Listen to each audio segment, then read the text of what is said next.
Bonjour à toutes et tous, bienvenue dans les coulisses du Grand Lyon. La culture reprend vie et j'ai le plaisir d'accueillir l'adjointe à la culture, Nathalie Perrin-Gilbert. Bonjour. Bonjour.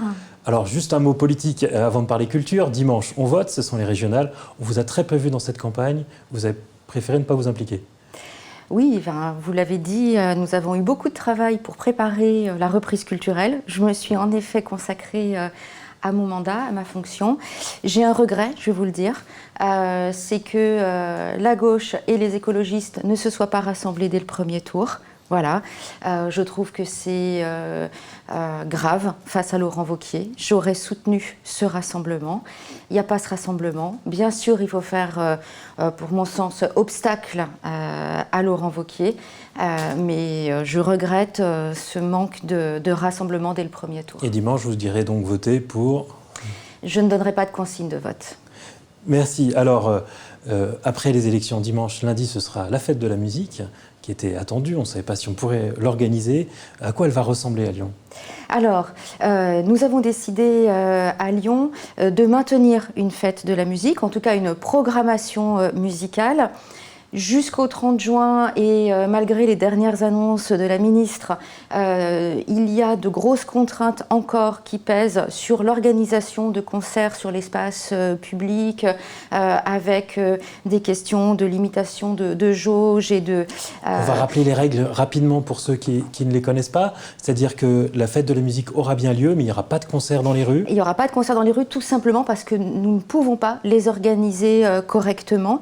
Donc, il y aura des concerts dans un certain nombre de lieux où nous pouvons faire respecter des jauges limites. Et donc, ces lieux, ce seront la cour des subsistances, la cour de Hit, à quelques pas d'ici sur le secteur de Confluence.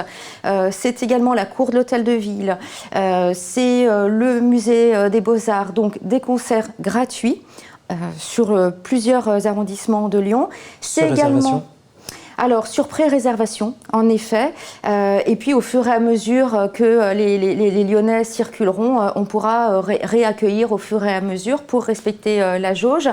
Et puis, de la musique, grâce à notre partenariat avec la web radio Les Enfants du Rhône, de la musique sur leur site et également dans toutes les stations métro de Lyon. C'est la première fois que pour la fête de la musique, on a ce partenariat avec le Citral.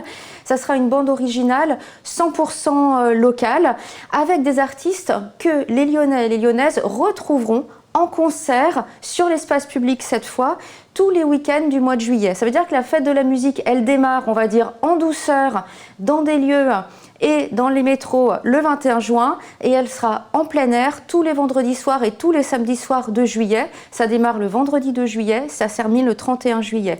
On va travailler avec des lieux supports, comme par exemple le Craspec Musique, le Marché Gare, et également des associations comme la MPT Rancy, la Maison pour tous des Rancy, et puis plein d'autres associations. Et donc c'est des concerts durant tout le mois de juillet. Ça représente environ 100 cachets versés à des artistes, c'est aussi à des musiciens, c'est aussi une manière pour nous de soutenir le secteur culturel et les artistes en premier lieu. Et puis au mois de juillet, c'est aussi, toujours pour la musique, les nuits sonores qui se tiendront bien cet été. Et là, on pourra être debout, hein. C'est la bonne nouvelle du mois de juillet. Et également un très beau festival soutenu par la ville de Lyon, Superspective, qui démarre là dans le 18 juin et qui va jusqu'à mi-juillet avec des très belles affiches et notamment Chassol pour les amateurs le 25 juin. Et pour jouer encore les prolongations, vous refaites évidemment le festival Tout le monde dehors avec une subvention supplémentaire, 70 000 € en plus. 70 000 € supplémentaires, en effet, que nous puisons dans le fonds d'urgence. L'idée, c'est que Tout le monde dehors soit un festival qui permette aux artistes de retrouver le public. Ça sera des scènes à ciel ouvert.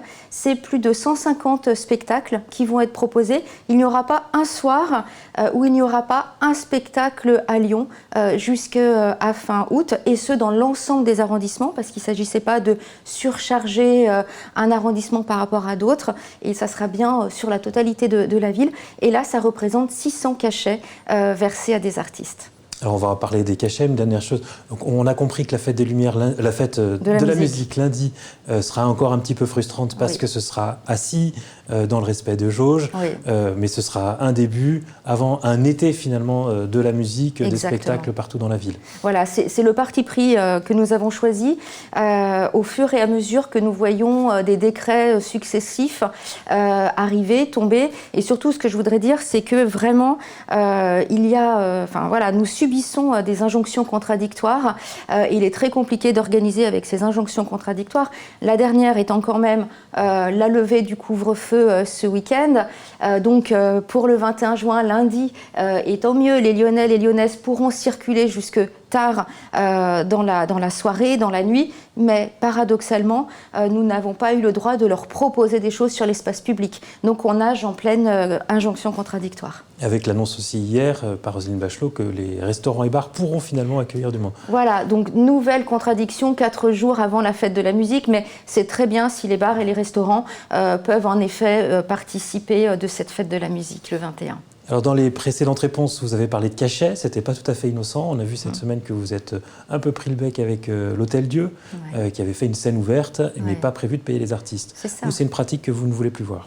Exactement, parce que donc c'est un appel à projet qui a été lancé par le Grand Hôtel Dieu, qui doit durer tout l'été, hein, c'est pas uniquement pendant la fête de la musique. Et finalement, il est prévu de ne pas rémunérer les artistes qui vont jouer dans la cour sous prétexte de visibilité. C'est comme si nous, par exemple pour le 14 juillet, pour le feu d'artifice du 14 juillet, nous ne rémunérions pas les artificiers en leur disant il y a 50 000 Lyonnais et visiteurs qui vont vous voir, donc vous allez travailler gratuitement et mettre à disposition votre savoir-faire, votre matériel gratuitement. Des exemples comme ça, on pourrait en citer d'autres. Je veux dire que ces artistes, qu'ils soient débutants ou, je dirais, confirmés, c'est du travail, c'est des répétitions, c'est du temps consacré et les artistes ne sont pas des bénévoles, ce sont des professionnels, ce sont des personnes qui donnent du temps et du talent. Le prétexte de la visibilité est un peu facile. Et en plus, la ville de Lyon, pour la première fois en 2021, est rentrée dans le cadre du dispositif GIP Café Culture. Nous avons mis 50 000 € dans ce dispositif. Quand une ville participe, l'État abonde également. Et en fait, ce GIP Café Culture permet aux collectivités, au pouvoir public, de participer au financement des cachets des artistes.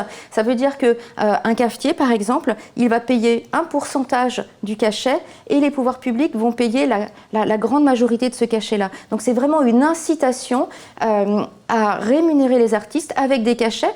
Je rappelle que les cachets, quand on les accumule, c'est ce qui ouvre droit au statut d'intermittent. Donc c'est extrêmement important, surtout encore plus dans cette période de crise, après cette année blanche, etc., que l'on puisse soutenir les artistes et leur accès à l'intermittence. Donc je trouve qu'un établissement comme l'Hôtel Dieu, c'est véritablement indécent de faire cette proposition de gratuité. Ils ne vous ont pas entendu?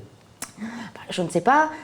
On s'est interpellé pour l'instant sur les réseaux sociaux parce que c'est vraiment des artistes et notamment des artistes féminines de la scène rock qui ont attiré mon attention sur cette question-là.